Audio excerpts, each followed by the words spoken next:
Break के बाद स्वागत बढ़ते आगे। बड़ी खबर गोपालगंज से है, जहां सासामुसा स्टेशन पर यूपी की युवती के साथ हुए गैंगरेप के मामले में अपराधियों को गिरफ्तार करने गई पुलिस और अपराधियों के बीच मुठभेड़ हुई है।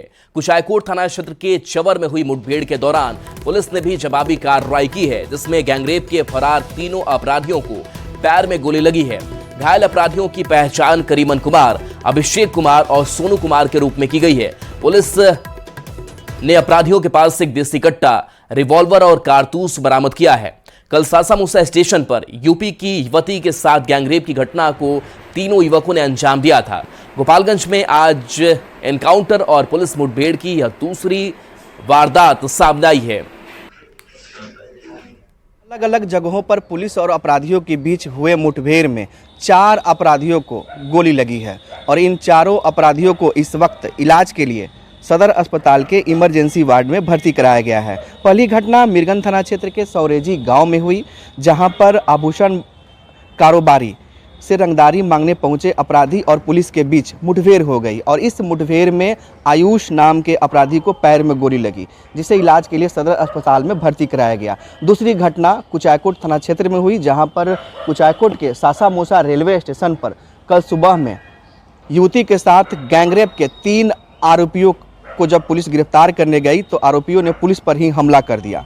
पुलिस ने भी जवाबी कार्रवाई की और तीनों अपराधियों को पैर में गोली लगी है। इनमें सासामुसा के रहने वाले करीमन कुमार, अभिषेक कुमार और सोनू कुमार शामिल है और इन तीनों अपराधियों को भी कुचायकोट पुलिस इस वक्त इलाज के लिए सदर अस्पताल में लेकर पहुंची हुई है। तो अलग अलग जगहों पर हुए पुलिस के साथ अपराधियों की मुठभेड़ में 4 अपराधियों को गोली लगी है। बाकी जो फरार अपराधी हैं उनकी तलाश में इस वक्त गोपालगंज पुलिस सर्च अभियान चला रही है। पुलिस ने साफ तौर पर अपराधियों को मैसेज देने की कोशिश की है कि अब छेड़ोगे या फिर अपराध करोगे तो बचोगे नहीं। गोविंद कुमार, न्यूज़ 18। गोविंद हमारे साथ न्यूज़ 18 संवाददाता जुड़ गए हैं। गोविंद, मुठभेड़ को लेकर के अभी अपडेट क्या आपके पास?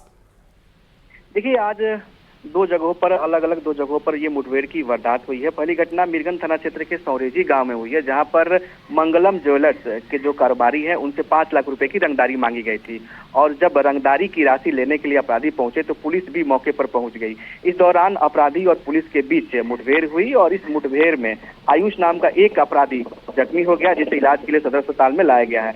बाकी इसके साथ 2 अन्य अपराधी थे, जिनकी गिरफ्तारी के लिए इस वक्त पुलिस टीम इलाके में नाकेबंदी कर लगातार छापेमारी कर रही है। पुलिस का दावा है कि 2 फरार जो अपराधी हैं उन्हें भी जल्द गिरफ्तार कर लिया जाएगा और यहाँ पर हथुआ के जो एसडीपीओ है आनंद मोहन गुप्ता, उनके नेतृत्व में 3 थानों की पुलिस इस वक्त सर्च ऑपरेशन चला रही है।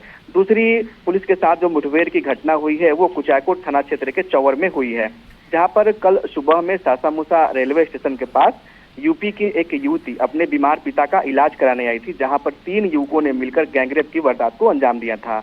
इस घटना के बाद पुलिस ने अभिषेक कुमार नाम के एक आरोपी को कल शाम में गिरफ्तार किया था और इसके निशानदेही पर 2 अन्य अपराधी जो थे उसकी गिरफ्तारी के लिए पुलिस एक चंवर के पास पहुंची थी देर रात में, जहां पर अपराधियों ने पुलिस पर अंधाधुंध फायरिंग कर दी।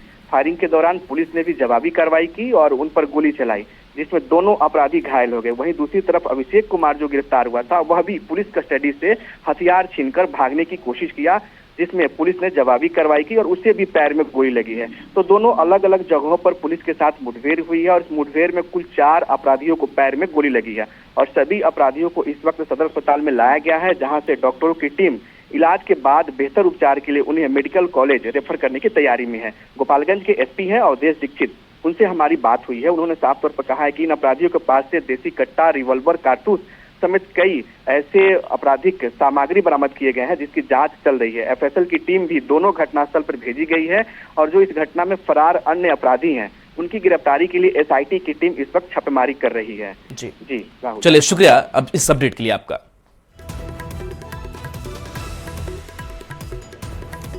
तो गोपालगंज में पुलिस के साथ एक और मुठभेड़ हुई। देर रात मीरगंज के सवरेजी गांव के पास पुलिस और रंगदारी वसूल कर भाग रहे अपराधियों के बीच मुठभेड़ हुई।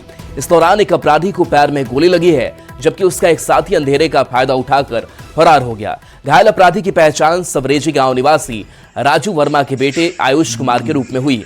पुलिस के मुताबिक मीरगंज के मंगलम ज्वेलर्स के मालिक प्रवीण सोनी से 5 लाख की रंगदारी की मांग की गई थी। इस मामले में 26 अप्रैल को अज्ञात अपराधियों के खिलाफ प्राथमिकी दर्ज कराई गई थी। सोमवार रात पुलिस को सूचना मिली कि अपराधी रंगदारी की पहली किस्त के रूप में 1 लाख रुपए लेकर जा रहे हैं। इसी आधार पर इलाके में घेराबंदी कर छापेमारी की गई, जिसके दौरान मुठभेड़ हुई। घायल अपराधी आयुष को इलाज के लिए सदर अस्पताल में भर्ती कराया गया है, जबकि फरार 2 आरोपी की तलाश जारी है। बताते चले कि इस साल अब तक गोपालगंज में 7 बार पुलिस और अपराधियों के बीच मुठभेड़ हो चुकी है। इससे पहले 8 फरवरी को एक एनकाउंटर में मनीष यादव नाम का अपराधी मारा गया था। पुलिस टीम को देखते ही एक अपराधी के द्वारा गोली से फायर किया गया। इसके आलोक में पुलिस के द्वारा जवाबी कार्रवाई की गई, जिसमें एक अभियुक्त को पैर में गोली लगी है। एक अपराधी गिरफ्तार हुए हैं, एक अपराधी भाग गए हैं, जिसकी गिरफ्तारी के लिए हम लोग प्रयास कर रहे हैं। एक को गोली लगी है, पैर में गोली लगी है।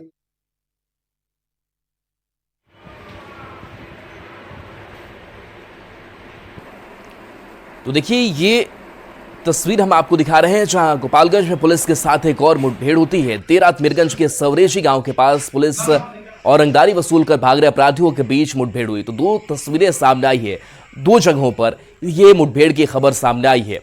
तो देखिए, गैंगरेप के आरोपी के साथ मुठभेड़ होती है और वहीं रंगदारी मामले को लेकर के भी अपराधियों के साथ, आरोपियों के साथ मुठभेड़ की तस्वीर जो है वो निकल करके सामने आई है। तो एक कट्टा, रिवॉल्वर और कारतूस भी अपराधियों के पास से बरामद किया गया है। पुलिस और अपराधियों के बीच यह मुठभेड़ हुई।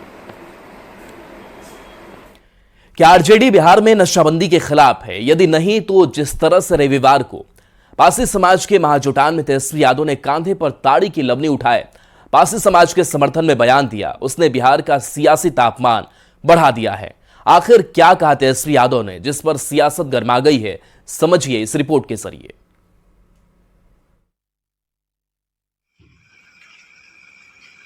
आप लोगों का आशीर्वाद मिलेगा तो इस चिंता को हम लोग दूर करने का काम करेंगे। पटना के श्री कृष्ण हॉल में ताड़ी व्यवसायी महाजुटान कार्यक्रम में तेजस्वी यादव ने जो कहा, उस पर बिहार की सियासत गर्म हो गई है। नेता प्रतिपक्ष ने कहा कि महागठबंधन सरकार बनी तो ताड़ी को शराबबंदी कानून से बाहर किया जाएगा, ताड़ी व्यवसाय से जुड़े मुकदमे भी वापस लिए जाएंगे और ताड़ी व्यवसाय को उद्योग का दर्जा दिया जाएगा। कंधे पर ताड़ी की लबनी उठाए तेजस्वी ने क्या कुछ कहा, जरा फिर से सुनिएगा।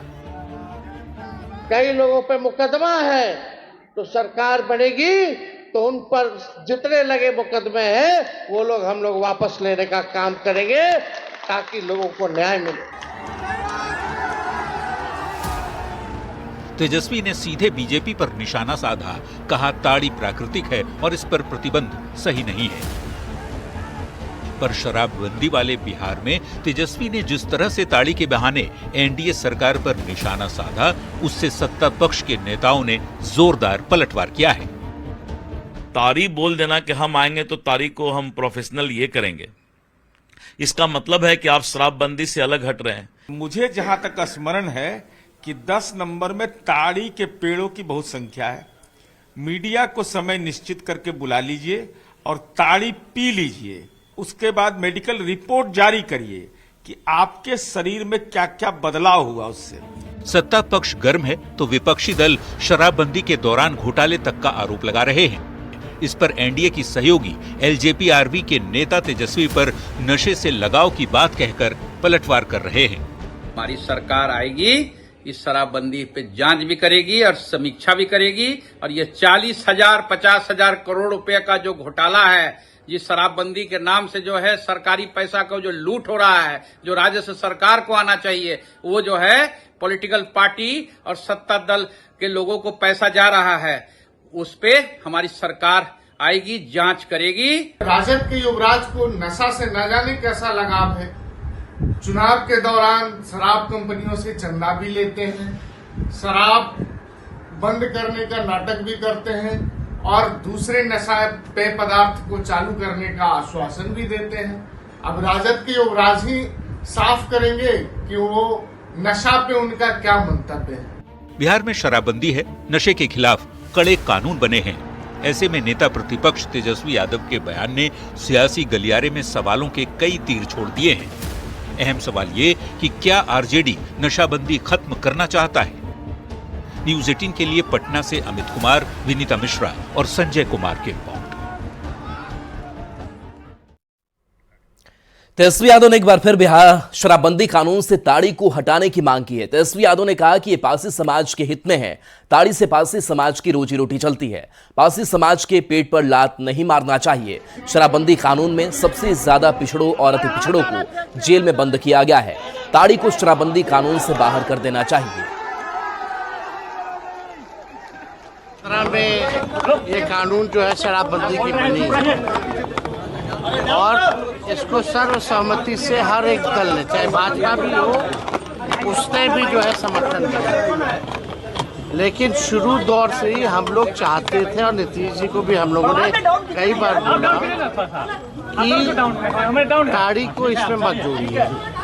माननीय मुख्यमंत्री जी ने कहा कि नहीं, हम लोग नीरा जो है वो पिलाएंगे। तब तक हमारी सरकार चली गई। नीरा की क्या स्थिति है आज बता दो।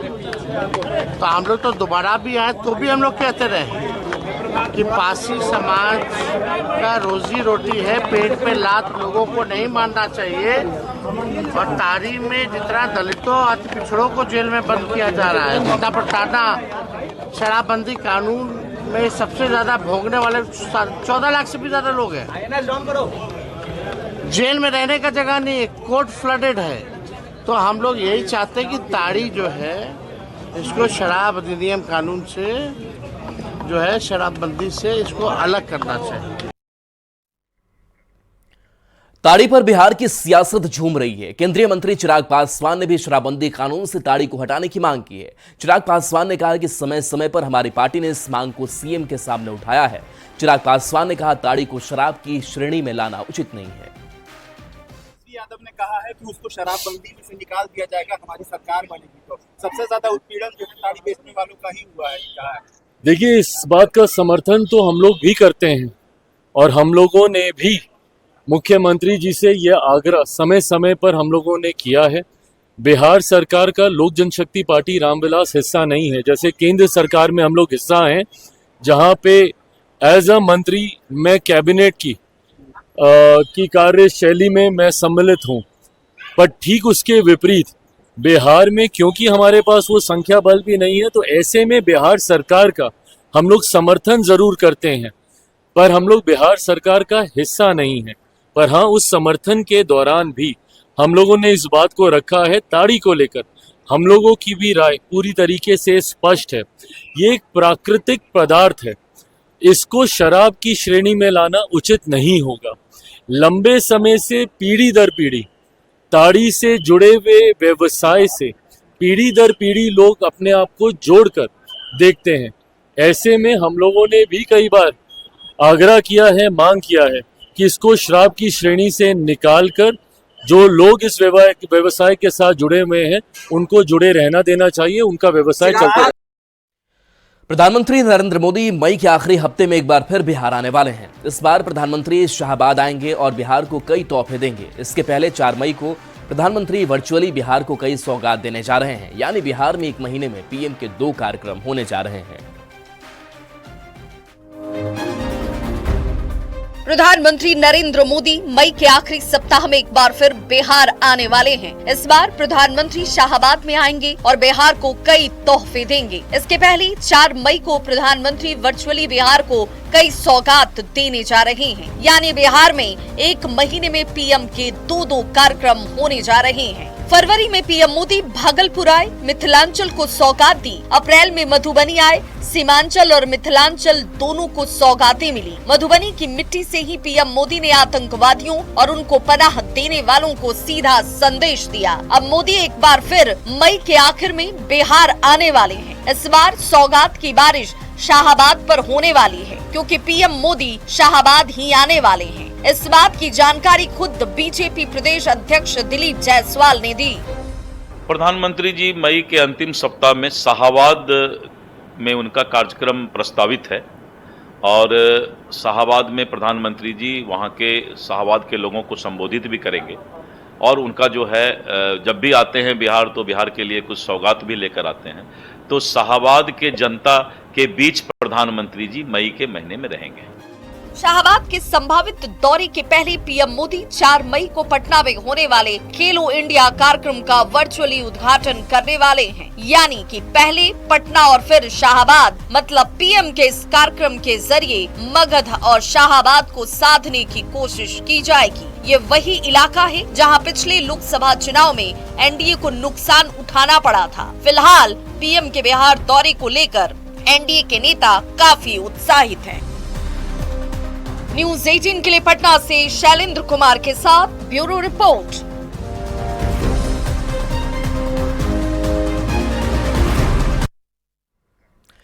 जेडीयू सांसद रामप्रीत मंडल ने सीएम नीतीश कुमार को संयोजक बनाने की मांग की है। इसके बाद विपक्ष निशाना साध रहा है, जबकि एनडीए नेता रामप्रीत मंडल के बयान का बचाव कर रहे हैं।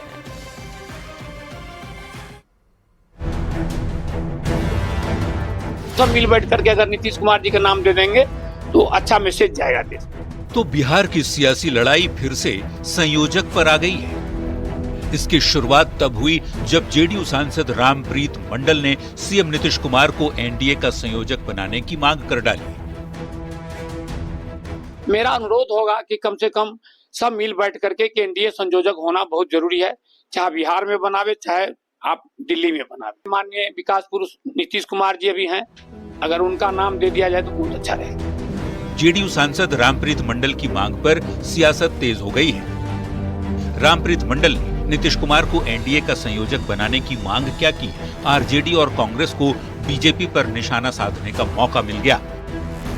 रामप्रीत मंडल जी, नीतीश जी को भारतीय जनता पार्टी संयोजक बनाएगा कि नहीं बनाएगा, ये बातें तो स्पष्ट नहीं है, लेकिन ये बात तो स्पष्ट है कि भारतीय जनता पार्टी एक नाथ शिंदे बनाने पर नीतीश जी को अवश्य लग गया है। नीतीश जी के लगातार गिरते राजनीतिक हैसियत को भांपते हुए अब जदयू के अंदर ही लोग बोलने लगे हैं कि उन्हें सम्मान दिया जाए और उन्हें वो पद प्रतिष्ठा दिया जाए जो जदयू उसकी हकदार है। हालांकि बीजेपी का कहना है कि बिहार में एनडीए नीतीश कुमार के नेतृत्व में ही चुनाव में उतर रहा है, ये कोई बताने की बात नहीं है।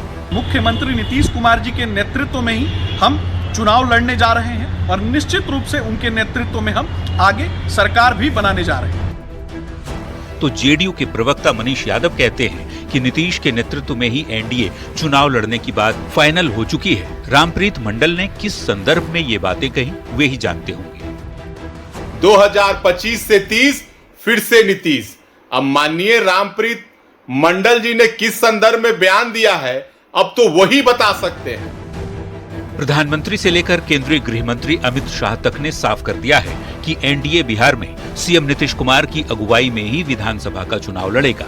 जब नीतीश कुमार सीएम फेस घोषित हो चुके हैं, ऐसे में रामप्रीत मंडल ने संयोजक बनाने की मांग क्यों की, ये तो वही बता सकते हैं। फिलहाल उनकी मांग पर सियासी बयानबाजी जमकर हो रही है। न्यूज़ 18 के लिए दिल्ली से अमितेश सिंह और पटना से संजय कुमार के साथ ब्यूरो रिपोर्ट। अपराध को लेकर तेजस्वी यादव ने बीजेपी पर बड़ा हमला बोला है। तेजस्वी यादव ने आरोप लगाया कि आरा में गोली मारने वाला बीजेपी का नेता है, रेप करने वाला बीजेपी का नेता है, बिना लाइसेंस के बंदूक रखने वाला बीजेपी का नेता है, शराब तस्करी करने वाले बीजेपी के नेता है, कटिहार में पुलिस पर हमला करने वाला भी बीजेपी का नेता है। अपराधियों की सरकार रहती है, अपराधियों को बना देते हैं और गोली मारने वाला भाजपा का नेता आड़ा गए तो बलात्कार करने वाला भाजपा का नेता, बिना लाइसेंस के बंदूक रखने वाला भाजपा का नेता, शराब तस्करी भाजपा का नेता, शराब तस्करी छोड़िए, आपका जितना आपका अवैध धंधा करने वाला भाजपा का नेता, कटिहार पे पुलिस पे हमला करने वाला भाजपा का नेता, और क्या बात कर रहे हो यार, गुंडा का पार्टी। बीजेपी नेताओं पर तेजस्वी के हमले के बाद सियासत गर्मा गई है। बीजेपी और जेडीयू ने तेजस्वी पर जोरदार पलटवार किया। नौकरी के बदले जमीन छीनने वाला आरजेडी का नेता, सरकारी बंगले से टोटी उखाड़ने वाला राजद का नेता, बिहार को जंगल राज में धकेलने वाला कौन, राजद का नेता। ईडी सीबीआई के फाइलों में जाकर देख लीजिए, वही मिलेंगे ये लोग। झूठ की सियासत तेजस्वी यादव जी बिहार में नहीं चलने वाली। बिहार की जनता को विकास पसंद है, एनडीए की सरकार पसंद है।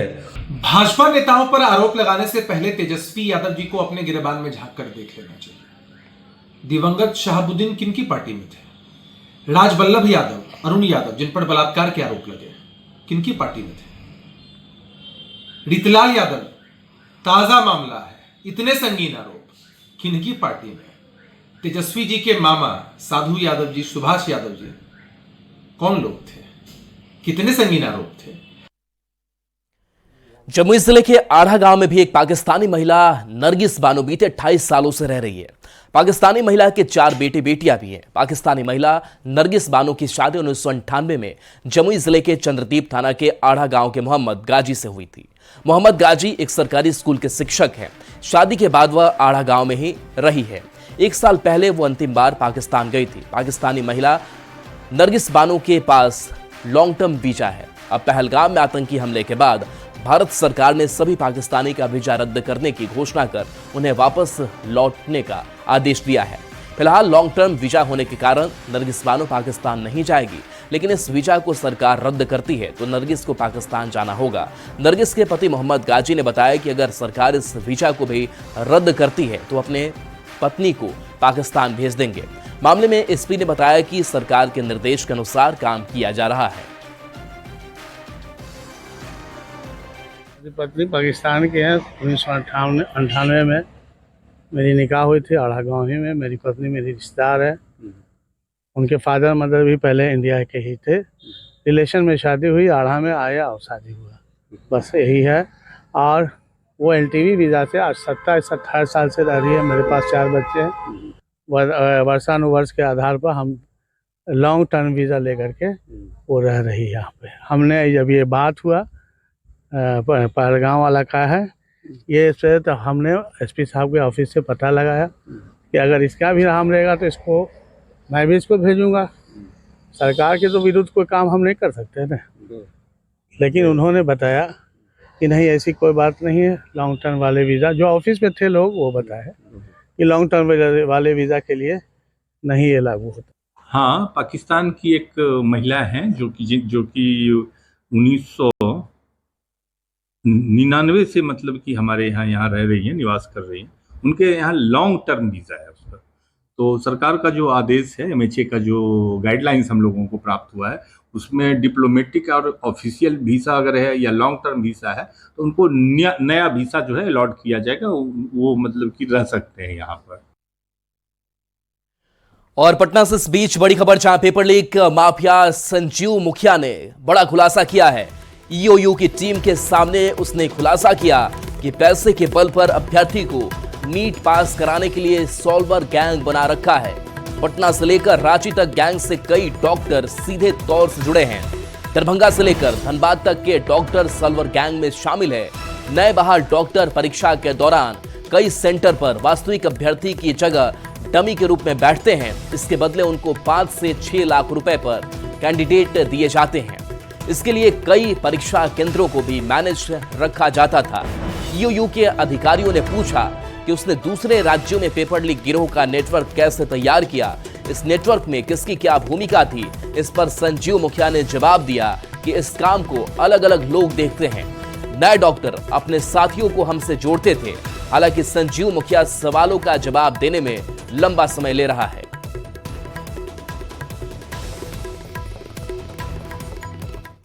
और चलिए न्यूज़ 18 बिहार झारखंड पर खबरें आपके लिए लगातार जारी हैं।